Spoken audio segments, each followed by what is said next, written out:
For individuals entering the labor market for the first time, there's some good news and some bad news. The good news is that the higher earners, or those with postgraduate degrees, are earning more than ever before. The bad news is this. In the year 2000, four-year college grads actually earned more with their entry jobs than they're earning today. Another way to put this problem is to think about taxi drivers. In the year 1970, only 1 out of 100 taxi drivers had a college degree. These days, it's about 15 out of 100. Now, having a college degree means you have a much lower chance of unemployment than if you don't finish college at all. But overall, what we see is a lot of waste of talent, of human capital, people who finish college degrees but don't have the right skills to get the best jobs. So this good and bad news from the labor market, how do we think about what's been driving it? Well, we should go back to the core economic concepts of supply and demand. That is, the supply and demand for labor. To think about how those supplies and demands have changed, let's start with the factor of technology.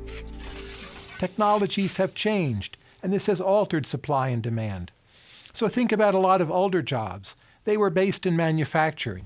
You worked in a factory. Maybe you didn't need a college degree at all, but you didn't necessarily need that much fancy training. A lot of people could take these jobs, and that helped build the American middle class.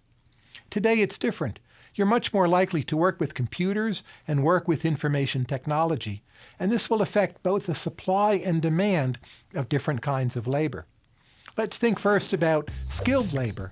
Well, skilled labor working with computers is much more powerful. The computer enhances the productivity of the skilled laborer, and information technology makes it possible for skilled labor to sell their products around the entire world. And that makes it possible for wages at the top to be higher. At the same time, with information technology, that can be pretty hard to learn. It can be pretty hard to keep up with all of the new developments. So the supply there is more limited. Now let's think about how computers interact with less skilled labor.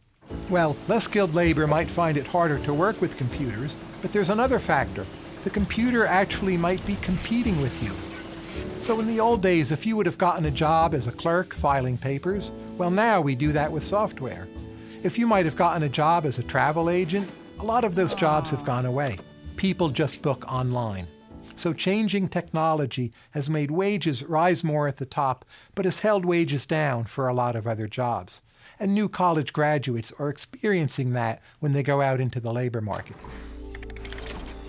The second factor of supply and demand has to do with the growth in global markets.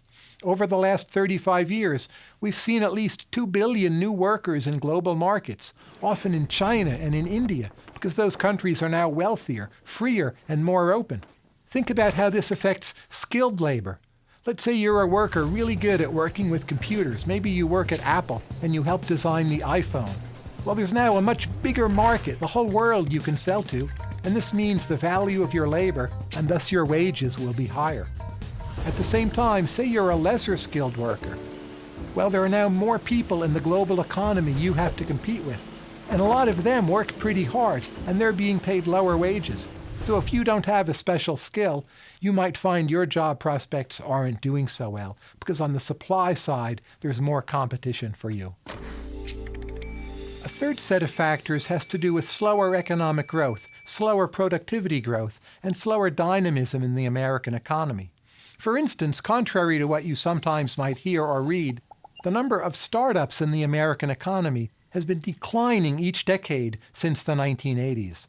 That means there are fewer new jobs, that means there is less of a demand for new labor, and that makes it harder for a new college graduate to get the job he or she wants at the right wage.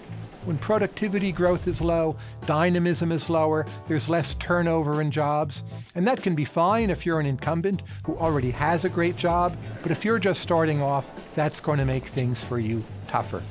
Another way in which labor markets have become more static is that more and more jobs now require what is called occupational licensing, namely legal permission to do the job at all. Right now, over a quarter of the jobs in the United States require this kind of legal permission, often coming from a state or local government. It may make sense for some jobs, but should it really be the case that you need a legal license to be a barber or to be an interior decorator? That increases the cost of entering those sectors. It means a lot of time and some money to get the license.